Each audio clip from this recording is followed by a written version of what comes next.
Hi friends, മറ്റൊരു വീഡിയോയിലേക്ക് നിങ്ങൾക്ക് എല്ലാവർക്കും സ്വാഗതം. ഇന്നിവിടെ ചെയ്യാൻ പോകുന്നത് ആക്റ്റീവ 4G യുടെ ഗിയർ ഓയിൽ എങ്ങനെ നമുക്ക് ചേഞ്ച് ചെയ്യാം എന്നതിനെ കുറിച്ചാണ്.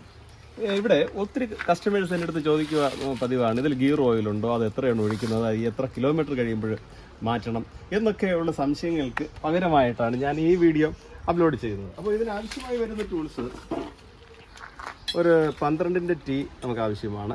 അതേപോലെ കാസ്ട്രോളിൻ്റെ ഒരു ട്യൂബ് ടൈപ്പ് ഇതേപോലെ ഒരു പൗച്ചിൽ വരുന്നുണ്ട്. 120 മില്ലിയാണ് ഇതിനാവശ്യം. 120 മില്ലിയാണ് ഇതിനാവശ്യം. അപ്പോൾ ഇത് കട്ട് ചെയ്യാൻ വേണ്ടി ഒരു പ്ലെയറും ആവശ്യമാണ്. അപ്പോൾ നമുക്കിതിനെ ഡ്രെയിൻ ചെയ്യാൻ ഒരു ബേസും കൂടെ വേണം. കണ്ടില്ലേ, ഒരു ബേസ് എടുത്തിട്ട് നമുക്ക് 12-ന്റെ റിങ്സ് ആയാലും കുഴപ്പമില്ല, ഇതേപോലത്തെ T ആണെങ്കിൽ കുറച്ചുകൂടെ സൗകര്യമായിരിക്കും. അപ്പോൾ നമുക്ക് താഴത്തെ ബോൾട്ടൊന്ന് ഇളക്കാം.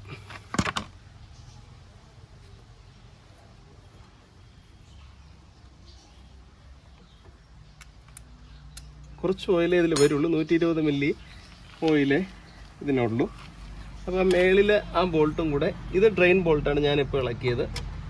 മേളിലെ ബോൾട്ട് വന്നിട്ട് ഓയിൽ ഒഴിക്കാൻ എൻ്റെ ഹോളാണ് ഇവിടെ, ഈ മേളിൽ കണ്ടോ. ഇതിനെ നന്നായിട്ട് ഡ്രെയിൻ ചെയ്ത് വണ്ടി ഒന്ന് ചരിച്ച്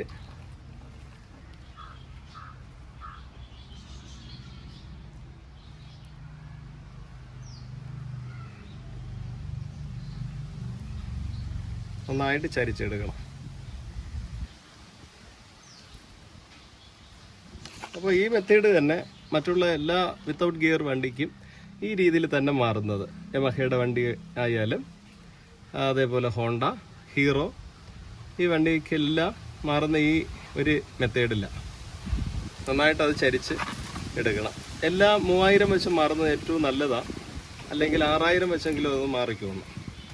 അപ്പോൾ ഇതിന് വരുന്നത് 120 മില്ലിയാണ് വരുന്നത്.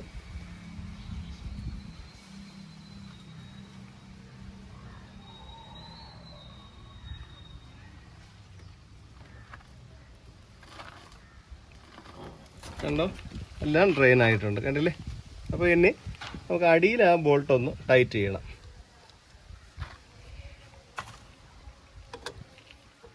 ടീ വെച്ച്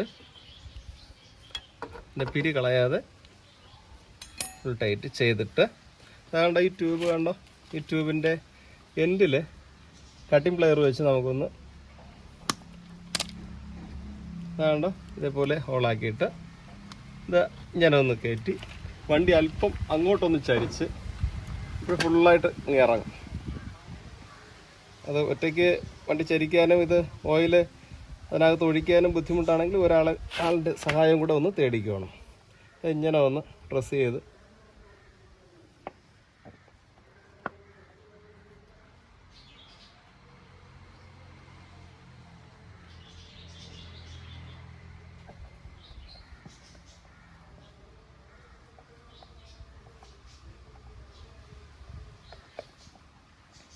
കണ്ടോ.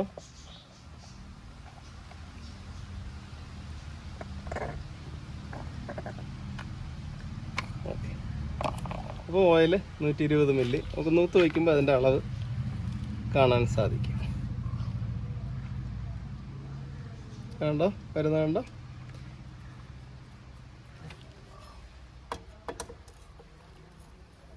എന്നിട്ട് ഈ ബോൾട്ട് ടൈറ്റ് ചെയ്യണം.